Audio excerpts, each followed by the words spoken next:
SEER Foundation for the Blind. Welcome to the Special Education Preparatory Class Series, brought to you by SEER Foundation for the Blind. Our passion, special education. बिस्मिल्लाहिर्रहमानिर्रहीम। रब्बी इश्रह ली सदरी व यस्सिर ली अमरी वहलुल उक़दतम मिन लिसानी यफ़क़हू क़ौली। अस्सलाम वालेकुम अज़ीज़ तुलबा व तालिबात, हम आज की क्लास में आपको खुशामदीद कहते हैं और उम्मीद रखते हैं आप सब बिल्कुल बाखैर आफियत होंगे। आइए आज की क्लास का आगाज़ करते हैं। Over to miss Taiba. अस्सलामु अलैकुम, बिस्मिल्लाहिर्रहमानिर्रहीम। हमने क्लासिफिकेशन ऑफ रिसर्च का टॉपिक स्टार्ट किया था, जिसमें हमने classification of research by purpose पढ़ ली थी, जिनमें 4 types basic research, applied research, action research and evaluation research, ये 4 टाइप्स जो हैं वो रिसर्च बाय पर्पस में फॉल करती हैं। आज हम पढ़ेंगे classification of research by method और अप्रोच। इसकी 2 टाइप्स हैं, क्वालिटेटिव रिसर्च और क्वांटिटेटिव रिसर्च, और एक थर्ड टाइप भी है, मिक्स मोड ऑफ डेवलपमेंट। ठीक है, इसमें क्वालिटेटिव और क्वांटिटेटिव बोथ मेथड्स जो हैं वो यूज होते हैं। क्वालिटेटिव रिसर्च, जब भी हम क्वालिटेटिव रिसर्च की बात करेंगे तो हमें इससे अंदाजा होगा कि ये एक इन डेप्थ स्टडी है, डिटेल स्टडी जब करनी हो तो क्वालिटेटिव रिसर्च कंडक्ट की जाती है। ये नरेटिव बेस्ड होती है, यानी इसमें डेटा जो है वो क्वांटिफाइबल वेरिएबल्स में नहीं बल्कि वर्ड्स की फॉर्म में होता है, रिटन फॉर्म में होता है, जिसमें ज़्यादा से ज़्यादा चीज़ों को एलेबोरेट किया जाता है, एक्सप्लेन किया जाता है। इसके अलावा जब हम क्वालिटेटिव रिसर्च में डेटा कलेक्शन की बात करेंगे तो डेटा कलेक्शन के लिए जो हम इंस्ट्रूमेंट यूज़ करेंगे या टूल्स डेवलप करेंगे वो हैं फोकस्ड ग्रुप डिस्कशन और सेमी स्ट्रक्चर्ड इंटरव्यू। ये 2 टाइप्स के जो हम टूल्स हैं या इंस्ट्रूमेंट हैं वो यूज़ करते हैं डेटा कलेक्शन के लिए। और ये सेमी स्ट्रक्चर्ड इंटरव्यू में क्वेश्चंस की तादाद भी कम होती है, मिनिमम 5 to 7, और अगर मैक्सिमम क्वेश्चंस हो तो 10 to 12 तक क्वेश्चंस ऐड किए जा सकते हैं। इसके अलावा इसमें कुछ प्रॉब्लम क्वेश्चंस भी डेवलप किए जाते हैं, वो इस स्ट्रक्चर्ड या सेमी स्ट्रक्चर्ड इंटरव्यू का पार्ट नहीं होते, बल्कि वो एक रिसर्चर अपने माइंड में रखता है। जैसे इंटरव्यू के दौरान क्वेश्चन से कोई क्वेश्चन निकल आता है, उसने कोई पॉइंट रेज किया और उसमें से आपने कोई क्वेश्चन नोट डाउन कर लिया, मतलब आपने उसी के इंटरव्यू में से क्वेश्चन रेज किए। ठीक है, तो ये है हमारे पास क्वालिटेटिव रिसर्च। इसमें डेटा का जो सैंपल है वो भी शॉर्ट होता है, इसलिए ये हम लार्ज नंबर ऑफ पॉपुलेशन पे जनरलाइज नहीं कर सकते, एप्लीकेबल नहीं है, क्योंकि सैंपल शॉर्ट होता है और इसमें पार्टिसिपेंट्स 15 to 20 पार्टिसिपेंट्स होते हैं, जबकि फोकस्ड ग्रुप डिस्कशन में 5 to 6 पार्टिसिपेंट्स होते हैं। ओके, डेटा को ऑर्गेनाइज करने के लिए एक सॉफ्टवेयर यूज होता है, NVivo। एक मिसकंसेप्शन भी है इस हवाले से कि डेटा को एनालाइज करने के लिए ये सॉफ्टवेयर इस्तेमाल होता है, लेकिन नहीं, डेटा एनालिसिस मैन्युअली किया जाता है। क्वालिटेटिव रिसर्च के अंदर जब डेटा ऑर्गेनाइज करेंगे उसके लिए जो सॉफ्टवेयर इस्तेमाल होता है NVivo। तो हम बात करें टाइप्स की, तो historical research, case study, ethnographic research, phenomenological research, explanatory research और एक्सप्लोरेटरी रिसर्च, ये 5 to 6 टाइप्स हैं क्वालिटेटिव रिसर्च की। Number 1, historical research.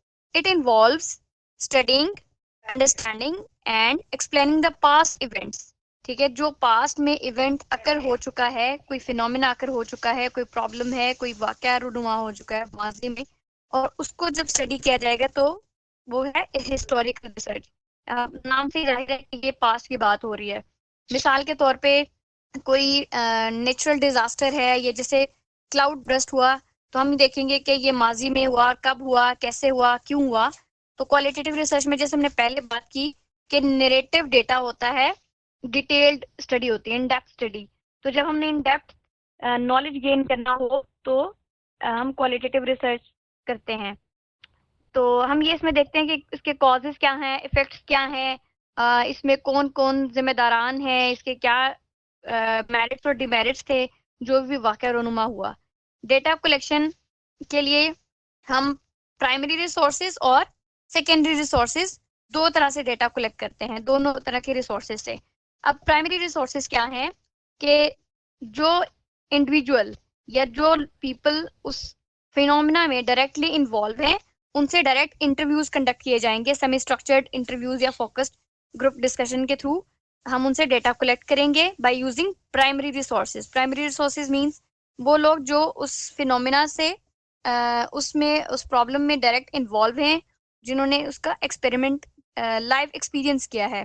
फिर secondary resources books, research papers या आर्टिकल्स, या वो इंडिविजुअल अगर मौजूद नहीं है तो उनकी राइटिंग्स या उनसे रिगार्डिंग जो भी राइटिंग फॉर्म में, रिटन फॉर्म में इंफॉर्मेशन है वो हम इसके लिए इस्तेमाल करते हैं, वो कहलाएगी सेकेंडरी रिसोर्सेज में आता है।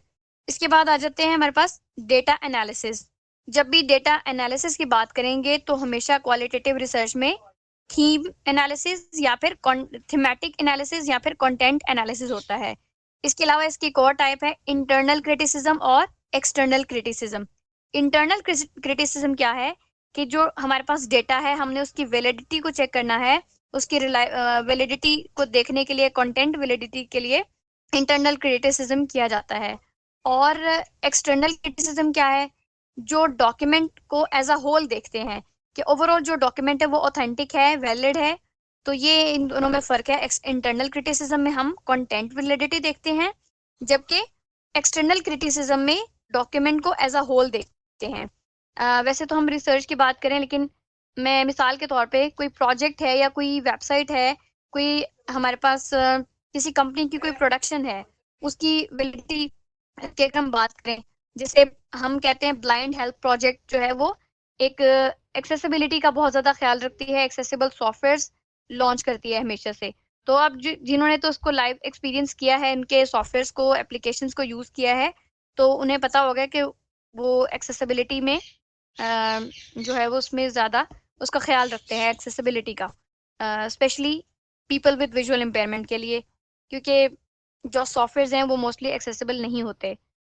तो एक्सटर्नल क्रिटिसिज्म में हम ये देखते हैं कि डॉक्यूमेंट या जो भी जिसका हवाला दिया जा रहा है, अब एक इतनी बड़ी वेबसाइट है, प्रोजेक्ट जो डेवलप करते हैं, प्रोजेक्ट्स बनाते हैं, ब्लाइंड हेल्थ प्रोजेक्ट, तो हमें पता है कि वो इंटरनेशनली एक्सेप्टेड है, तो डेफिनेटली अथॉरिटी होगी, यानी जो उनके प्रोडक्ट्स हैं वो वैलिड हैं। तो ये थी इंटरनल और एक्सटर्नल क्रिटिसिज्म।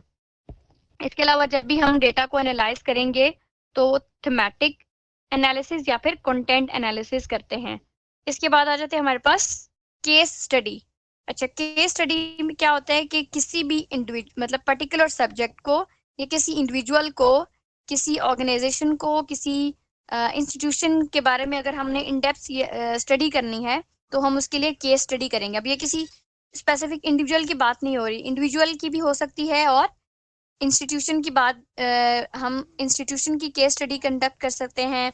इसके अलावा ऑर्गेनाइजेशन के लिए भी हम केस स्टडी कर सकते हैं कि वो कब उसने काम करना शुरू किया और उसमें वर्कर्स कैसे हैं, एम्प्लॉयज़ क्या काम करते हैं, प्रोडक्ट्स जो उनके प्रोडक्शन हैं उनकी कितनी पॉपुलैरिटी है उनमें और कितनी वो सक्सेस गेन कर रही है, या फिर वो अगर उनमें कोई डाउनफॉल आ रहा है, वो ग्रो नहीं कर पा रही, तो फिर उसके लिए हम उसके तमाम एस्पेक्ट्स को इन डेप्थ स्टडी करते हैं। अगर इंडिविजुअल की बात करें तो उसकी पर्सनैलिटी ट्रेट्स को, उसकी मेडिकल हेल्थ या जो भी उसके बर्थ से लेके करंट टाइम में अब तक जो भी मामलात हैं, वाक़यात रूनुमा हुए उसकी ज़िंदगी में, उनको हम इन डेप्थ स्टडी करते हैं। बाज़ का कहना ये भी है कि अगर उसकी बर्थ से पहले का भी डेटा मिले तो वो भी ले लेना चाहिए। तो केस स्टडी में इन डेप्थ स्टडी करते हैं किसी भी फिनोमिना की। फिर आ जाती है एथनोग्राफिक रिसर्च। एथनिसिटी, जैसे आपको मालूम है, ग्रुप को कहते हैं, किसी भी एथनिक ग्रुप की, किसी सोशो कल्चरल ग्रुप की और कल्चरल वैल्यूज़ की, नॉर्म्स की, सोसाइटी की जब डिटेल्ड स्टडी होगी तो क्या है वो एथनोग्राफिक रिसर्च है। एथनोग्राफी का मतलब यही है कि जो मुख्तलिफ जैसे किसी की कास्ट डिफरेंट है, कोई डिफरेंट रिलीजन से बिलोंग करता है, कोई भी कैरेक्टरिस्टिक हो सकते हैं, मिसाल के तौर पे अगर हम वादे कैलाश की बात करें, उसमें किसी कबीले का कोई फेस्टिवल है। अब हमारे यहाँ और नॉर्म्स होंगी, उनके यहाँ नॉर्म्स वैल्यूज डिफरेंट होंगी, कल्चरल वैल्यूज। तो सोशो इकोनॉमिक जो कल्चरल स्टेटस है, इसकी इन डेप्थ स्टडी करना एथनोग्राफिक स्टडी कहलाता है, एथनोग्राफिक रिसर्च। अब ये ऐसे नहीं होगा कि हम किसी इंडिविजुअल से डायरेक्ट इंटरव्यू ले लेंगे या बुक्स को कंसल्ट कर लेंगे। इसमें होगा कि जो रिसर्चर है वो उन लोगों के दरमियान रहे, उनको ऑब्जर्व करे और लंबे अरसे तक उनकी वैल्यूज को, उनकी नॉर्म्स को स्टडी करे। और ये एक लॉन्गिट्यूडनल स्टडी होती है, मींस के टाइम टेकिंग है, लॉन्ग टर्म एफर्ट है। इसमें सेवरल टाइम्स में डेटा कलेक्ट किया जाता है सेम सैंपल से। तो ये है एथनोग्राफिक रिसर्च। ऑब्जर्वर जो है, बल्कि रिसर्चर जो है, उसमें एज एन ऑब्जर्वर काम करता है। वो खुद उनमें रहता है, उनके साथ टाइम स्पेंड करता है और खुद को उनके सांचे में ढाल लेता है, उनके माहौल से मुताबिकत इख्तियार कर लेता है। नेक्स्ट है हमारे पास फिनोमिनोलॉजिकल रिसर्च। फिनोमिनोलॉजिकल रिसर्च ऐसी रिसर्च है जिसमें किसी भी फिनोमिना को डायरेक्ट जो है वो हम एक्सपीरियंस किया हो, ये भी किसी इंडिविजुअल से या बुक्स से या किसी अदर सोर्सेज से डेटा कलेक्ट नहीं किया जाता। इसमें इंडिविजुअल या ग्रुप ऑफ इंडिविजुअल्स ने उस फिनोमिना को डायरेक्ट ऑब्जर्व किया हो, लाइव एक्सपीरियंस किया हो।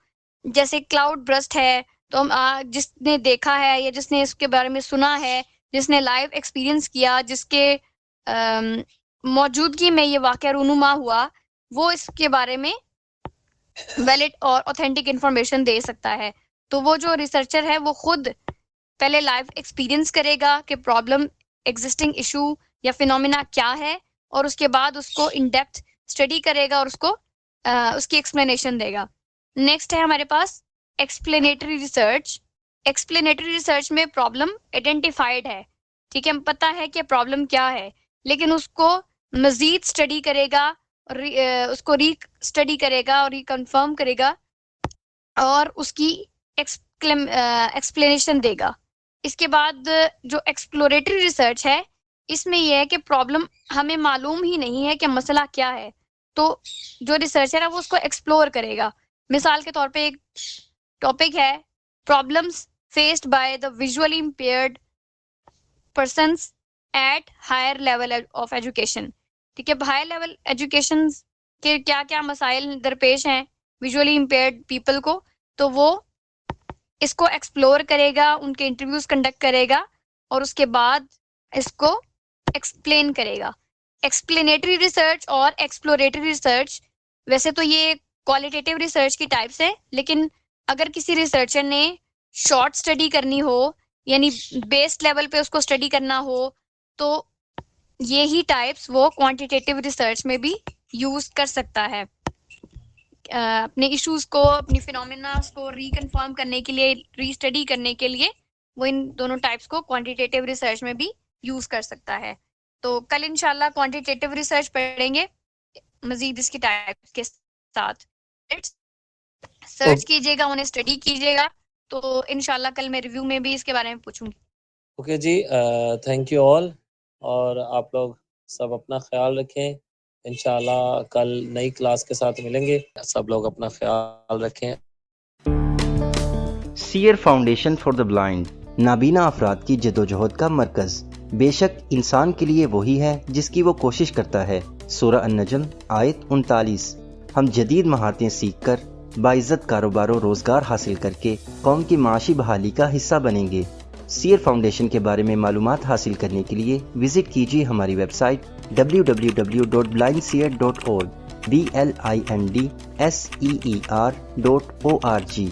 हमसे राब्ता कायम करने के लिए contact@blindseer.org पर मेल कीजिए या फिर हमारे व्हाट्सएप नंबर 0370 530 7085 पर वॉइस या टेक्स्ट मैसेज सेंड कीजिए।